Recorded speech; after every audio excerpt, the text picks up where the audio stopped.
उसके लिए प्यार महसूस करते हैं, वो प्यार की एक ऐसी सुगंध होती है जो आपके जीवन में अच्छाइयां लाती है। कितना अच्छा तोहफा है ये।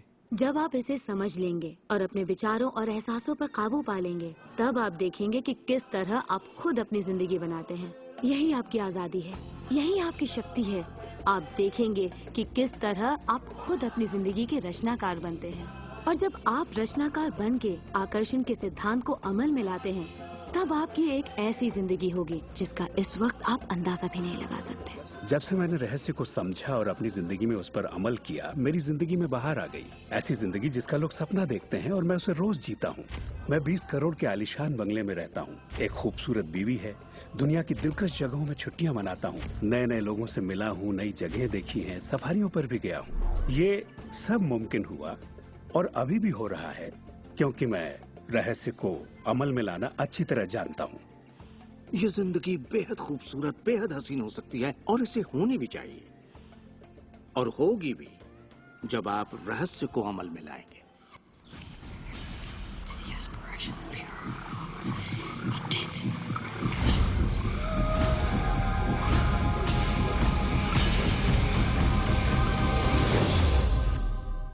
बहुत से लोग मुझसे पूछते हैं कि रचनात्मक सृष्टि में उनका क्या काम है और इस सृष्टि का क्या काम है। तो आइए इस पर जरा गौर फरमाएं। मिसाल के तौर पर अलादीन और उसके चिराग को लें। आपने ये कहानी जरूर सुनी होगी।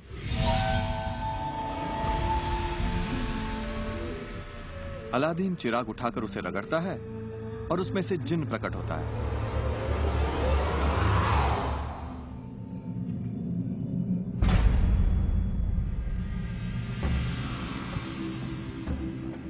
जिन्न हमेशा एक ही बात कहता है, आपकी ख्वाहिश मेरा हुक्म है। अगर आपने ये कहानी सुनी है तो आपको पता होगा कि इसमें 3 ख्वाहिशें थीं, मगर आज अगर आपको यही कहानी फिर से दोहरानी हो तो ख्वाहिशों का अंत ही नहीं है। जरा सोचिए इस बात पर। अब आइए इस कहानी को आपकी जिंदगी से जोड़कर देखते हैं। याद रखिए, अलादीन की ख्वाहिशें पूरी करने के लिए जिनी था। अब आपके सामने ये सृष्टि है जो आपके लिए एक महान जिन है और परंपराओं ने इसे न जाने कितने नाम दिए हैं। आपका परमपिता, परमात्मा, आप इसे कोई भी नाम दे दें और आपके लिए जो सबसे अच्छा हो उसे चुन लें। लेकिन हर परंपरा ये कहती आई है कि हमसे ऊपर कोई है, और ये जिन भी हमेशा एक ही बात कहता है, आपकी ख्वाहिश मेरा हुक्म है। ये रचनात्मक क्रिया है जो 3 चरण में है और ये 2000 सालों से चली आ रही है। पहला चरण है मांगना। सृष्टि को आदेश दें, उसे ये जानने दे कि आप क्या चाहते हैं। सृष्टि आपके विचारों पर अमल करेगी।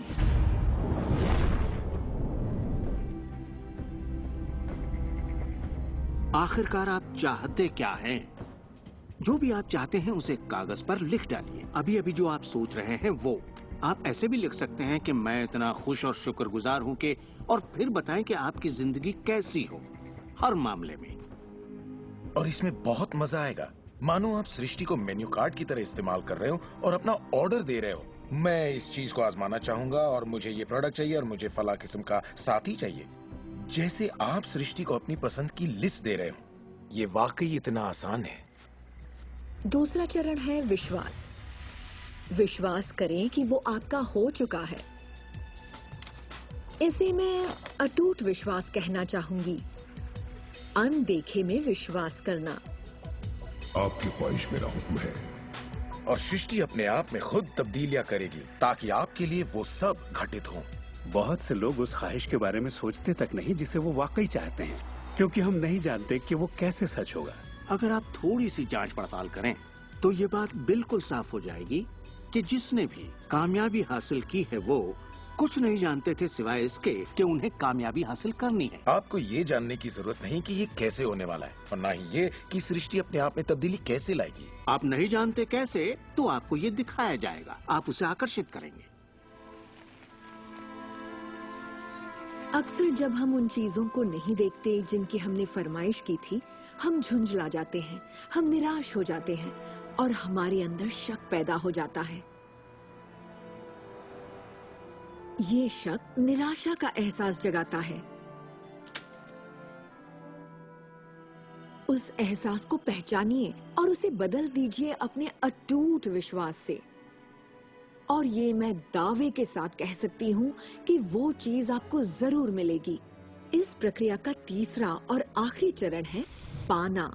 उसके बारे में अच्छा सोचना शुरू कर दीजिए और वैसा ही महसूस कीजिए जैसा आप उसे पाकर करते, मानो वो आपको मिल चुका हो। और इस प्रक्रिया में अच्छा महसूस करना, खुश रहना जरूरी है, क्योंकि जब आप अच्छा महसूस करते हैं तब आप अपने आप को उस फ्रीक्वेंसी में ले आते हैं जिसकी आपने ख्वाहिश की है। ये एहसासों की दुनिया है।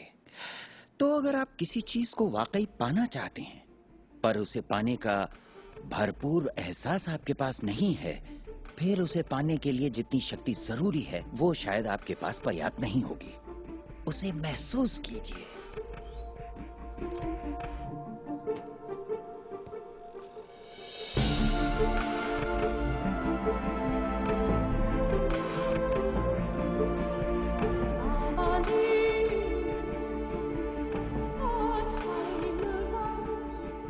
जब आप कल्पना को वास्तविकता में बदलते हैं तब आप बेहतर कल्पनाओं को जन्म देते हैं, और यही मेरे दोस्त रचनात्मक प्रक्रिया है।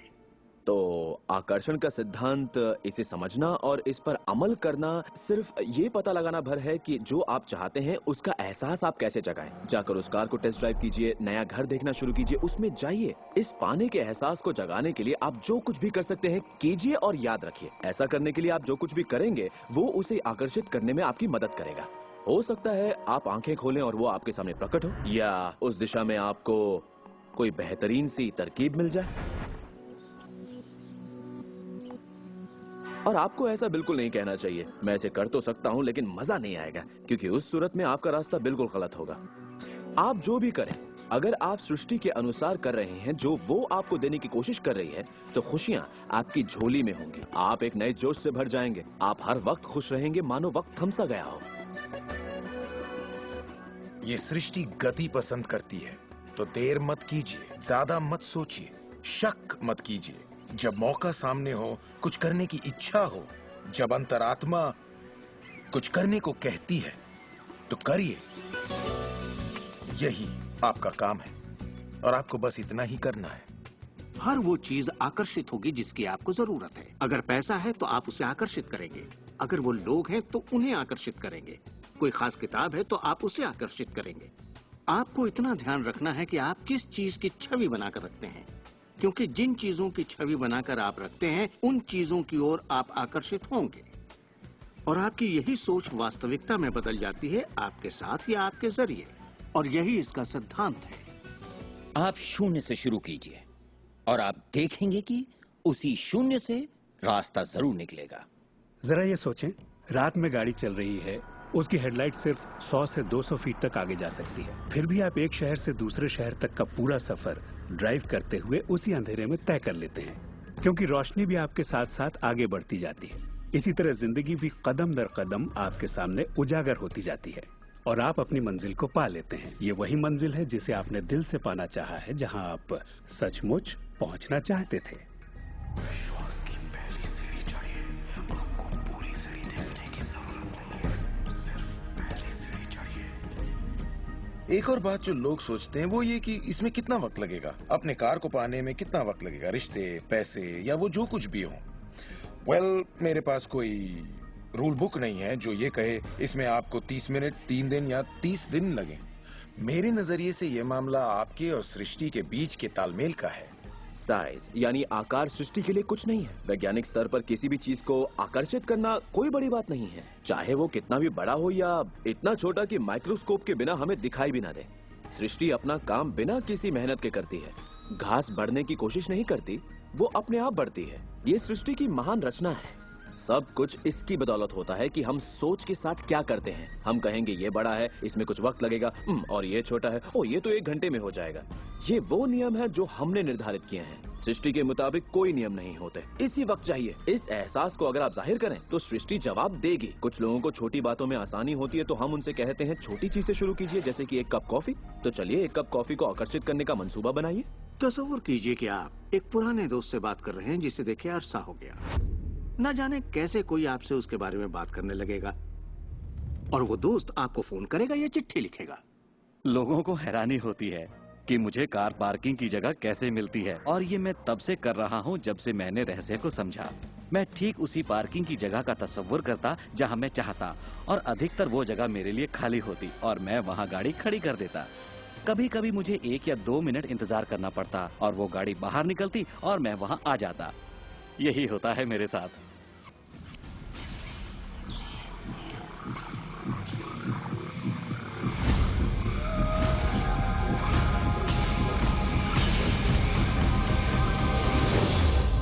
बहुत से लोगों को लगता है कि वो कैद में हैं और अपने मौजूदा हालात में पूरी तरह से फंसे हुए हैं, पर मैं आपको बतलाना चाहता हूं कि इस वक्त आपके हालात जैसे भी हों, वो सिर्फ आपकी अभी की असलियत है। और जानते हैं, ये असलियत बदलने लगेगी क्योंकि आप ये रहस्य देख रहे हैं और इस पर अमल कर रहे हैं। अगर आप अपने हालात बदलना चाहते हैं तो पहले अपने विचार बदलिए। हर बार जब आप अपना लेटर बॉक्स देखते हैं ये सोचकर कि उसमें बिल होगा, तो उसमें क्या होता है? बिल ही होता है। आपको एक ही चीज की चिंता होती है, बिल की। आपने कभी अच्छी चीज की उम्मीद ही नहीं की। आप कर्ज के बारे में सोचते हैं, लगता है कर्ज का नोटिस होगा, तो वो नोटिस जरूर आएगा और आप कहेंगे आपने ठीक ही सोचा था। और इसी तरह हर रोज आप अपने विचार की पुष्टि करते हैं। क्या कर्ज का नोटिस आएगा? हाँ, नोटिस आया है। क्यों? क्योंकि आपने नोटिस की ही उम्मीद की थी, तो वो आया। आकर्षण का सिद्धांत हमेशा आपके विचारों के प्रति वफादार होता है। अब मेहरबानी करके चेक की उम्मीद कीजिए। ज्यादातर लोग अपने मौजूदा हालात को देखते हैं और कहते हैं ये मैं हूँ। आप वो नहीं हैं, आप वो थे। अगर इस वक्त आप अपने मौजूदा हालात को देखें, मान लीजिए इस वक्त आपके बैंक अकाउंट में ज्यादा पैसे नहीं हैं, या जिस साथी की तलाश है वो नहीं है, या आपकी सेहत ठीक नहीं है, तो आप वो नहीं हैं, वो आपके अतीत के विचारों और कर्मों का शेष बचा नतीजा है। तो हम लगातार अतीत के विचारों और कर्मों के बचे हुए शेष में रहते हैं। जब आप अपने मौजूदा हालात को देखते हैं और अपने आप को उससे जोड़ते हैं, तब आप अपने आप को भविष्य में उसी चीज को पाने की सजा देते हैं।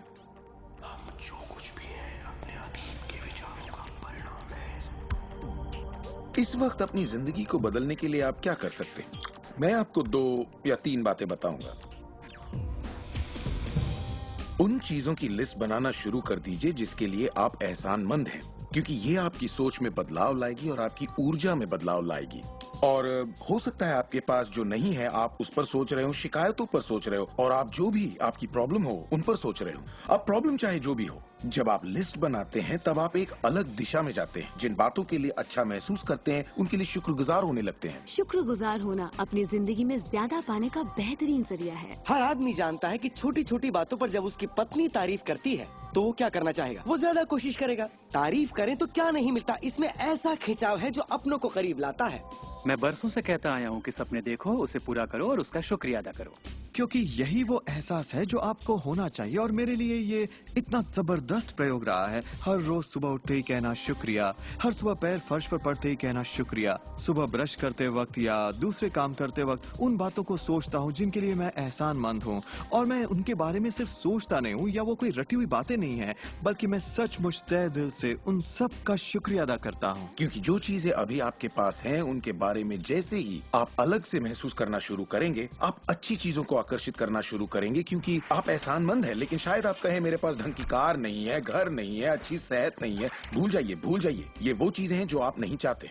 उन चीजों को देखिए जो आपके पास हैं, जिनके लिए आप एहसानमंद हैं। मिसाल के लिए, मुझे देखने के लिए आपके पास 2 आंखें हैं। आपके कपड़े हो सकते हैं, आप कोई भी चीज पसंद कर सकते हैं जिसके लिए आप शुक्रगुजार हैं, और बहुत जल्द वो बाकी चीजें भी आपको मिल जाएंगी। हर किसी के साथ एक दौर आता है जब वो कहता है कि दोस्त कुछ भी ठीक नहीं हो रहा या बहुत बुरा हाल है, और मेरे साथ भी कुछ ऐसा ही हुआ था। मुझे एक बार एक पत्थर मिला। अक्सर मैं उसे थामे रहता था और उसे अपनी जेब में हमेशा अपने साथ रखता था, और जब भी मैं उस पत्थर को छूता तो किसी न किसी का शुक्रिया अदा करता। हर सुबह मैं उठता, इसे ड्रॉअर से निकालता, अपनी जेब में रखता और उनका सोचता जिनका मैं शुक्रगुजार हूं, और रात में जब जेब खाली करता हूं ये फिर निकल आता है। मुझे इसके साथ कुछ कमाल के अनुभव हुए हैं। साउथ अफ्रीका से एक दोस्त आया था। जब ये मेरी जेब से गिरा तो उसने पूछा, ये क्या है? ये क्या है? मैंने सारी बात बताई तो उसने इसका नाम रखा एहसानमंद पत्थर। एहसानमंद पत्थर। 2 हफ्ते बाद मुझे उसका साउथ अफ्रीका से ईमेल मिलता है। लिखा, मेरा बेटा एक लाइलाज बीमारी से मर रहा है, एक तरह का हेपेटाइटिस है। क्या तुम मुझे 3 एहसानमंद पत्थर भेज सकते हो? वो एक मामूली पत्थर था जो सड़क पर मिला था, तो मैंने कहा जरूर। मेरे लिए उन पत्थरों का खास होना जरूरी था, तो मैं नदी किनारे गया, चुनकर सही पत्थर निकाले और उन्हें उसे भेज दिया। 4 या 5 महीने बाद मुझे उसका ईमेल मिलता है। उसने कहा मेरा बेटा ठीक हो गया, अब एकदम नॉर्मल है और बहुत खुश है, और कहा तुम्हें एक बात बतानी है। हमने वो एहसानमंद पत्थर $10 के हिसाब से 1000 से ज्यादा पत्थर बेचे और वो सारा पैसा चैरिटी में दे दिया। आपका बहुत बहुत शुक्रिया। तो जैसा मैं हमेशा कहता हूँ, ये बेहद जरूरी है कि आप एहसानमंद रहें। आपकी जिंदगी को बदलने के लिए मैं आपको एक और सुझाव देना चाहूंगा, और ये इतना जबरदस्त है कि मेरे पास बताने के लिए शब्द नहीं कि आपके लिए कितना शक्तिशाली हो सकता है।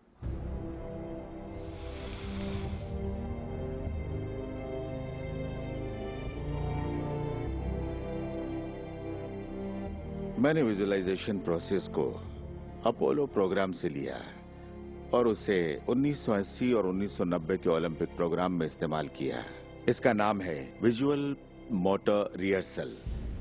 जैसा आप सोचेंगे वैसा ही पाएंगे। और दिमाग के बारे में दिलचस्प बात यह है कि जब हमने आधुनिक बायोफीडबैक उपकरण के तार ओलंपिक खिलाड़ियों के साथ जोड़े और उनसे कहा कि दिमाग में ही अपनी रेस दौड़िए, उसी तरह जैसे आप ट्रैक पर दौड़ते हैं। हैरत अंगेज रूप से उनकी मांसपेशियां उसी क्रम में फड़क रही थीं जैसा कि उनके ट्रैक पर दौड़ने से होता है, मानो वे ट्रैक पर ही दौड़ रहे हो। ये कैसे मुमकिन है? क्योंकि दिमाग ये भेद नहीं कर सकता कि आप ये वाकई कर रहे हैं या सिर्फ ऐसा सोच रहे हैं। मेरे ख्याल से दिमाग जो सोचता है वही शरीर करता है। जब आप तसव्वुर करते हैं, जब आप उस तस्वीर को अपने दिमाग में चलाते हैं, तो सिर्फ और हमेशा उसके आखिरी नतीजों के बारे में सोचें।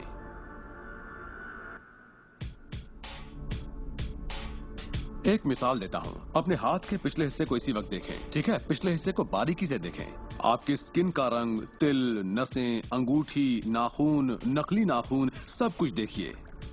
इसके बाद अपनी आंखें बंद कीजिए और सोचिए कि आपके हाथ, आपकी उंगलियां, आपकी चमचमाती नई कार की स्टीयरिंग को थामे हुए हैं।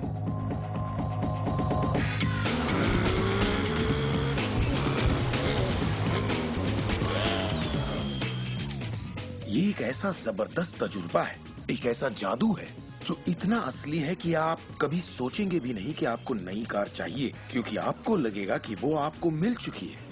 सिर्फ तसव्वुर करने से या विचारों से नहीं, बल्कि एहसास से आकर्षण पैदा होता है। बहुत से लोगों को लगता है कि सिर्फ सोच का पॉजिटिव होना या अपनी ख्वाहिशों का तसव्वुर करना ही इस मामले में काफी है, पर यकीन मानिए इन सब के साथ समृद्धि, प्यार और खुशी का एहसास न हो तो आकर्षण की शक्ति किसी भी हालत में आपके अंदर पैदा हो ही नहीं सकती। यहीं पर ये रहस्य वास्तव में अपना काम शुरू करता है।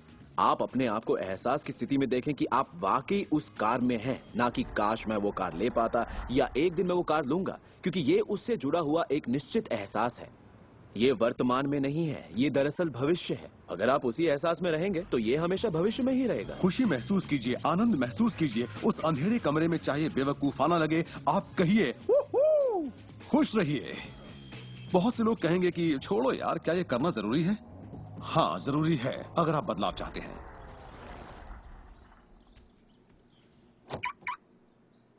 आपका ये एहसास और अंतर मन से देखना सारे के सारे बंद दरवाजे खोल देगा, जिनमें से पूरी सृष्टि की शक्ति व्यक्त होना शुरू हो जाएगी। ये शक्ति क्या है मैं नहीं जानता, इतना जानता हूं कि ये मौजूद है। हम सोचते हैं कैसे होगा। इस कैसे का जवाब हमें ढूंढना नहीं है, इसका जवाब हमारे विश्वास और लगन में है। इस कैसे की पूरी जिम्मेदारी सृष्टि की है। वो जानती है कि आपके और आपके सपने के बीच सबसे छोटा, सबसे तेज और तालमेल वाला रास्ता कौन सा है। अगर आप सब सृष्टि के हवाले कर दें तो उससे मिलने वाले नतीजों से यकीन मानिए आप हैरान रह जाएंगे। जादू और चमत्कार इसी दुनिया में तो होते हैं।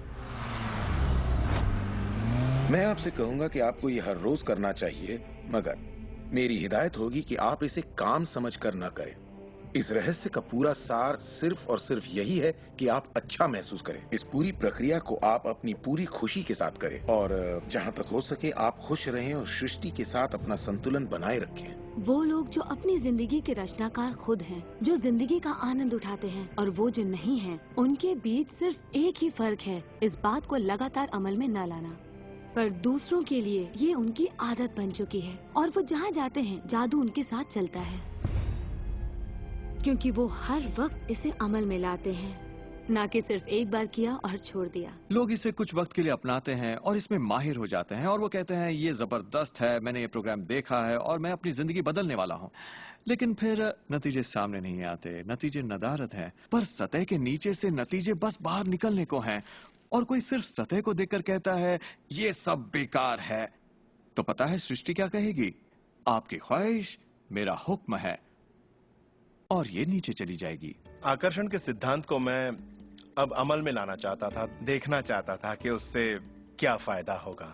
और 1995 में मैंने एक चीज बनाई जिसे कहते हैं विजन बोर्ड, जिस पर अपनी चाहत की हर चीज काट कर मैं लगा देता, जैसे एक कार या एक घड़ी या मेरे सपनों का जीवन साथी। तो ये था मेरे सपनों का बोर्ड, मेरा विजन बोर्ड। तो हर रोज मैं अपने दफ्तर में बैठे बैठे उस बोर्ड को देखता और उन चीजों की मन में छवि बनाने लगता, मानो मैंने उन्हें पा लिया। मैं घर बदलने की तैयारी करने लगा। घर